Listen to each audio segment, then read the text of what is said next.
Here's a quick and easy way to find the center of a board without using your tape measure or any math. Make a self-centering jig. This is simply a short length of 1x2, and I drilled 3 holes into it. On each end, I drilled a 3/8 inch diameter hole and a 5/16 inch diameter hole in the middle.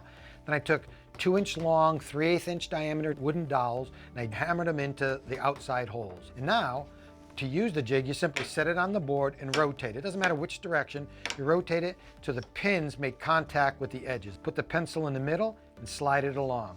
And you'll have a line right down the exact center of the board. And this also works on the edge of the board, by the way. And it doesn't even matter what size the board is, as long as the jig is long enough. You can make this of any length, and the pins are spaced. And the most important thing is the center hole is right exactly in the center between the 2 pins. But here it is on edge. Again, just rotate it, slip in the pencil, draw the line. Perfect center line right down the middle. Simple Solutions is brought to you by Type Bond, the pro's advantage.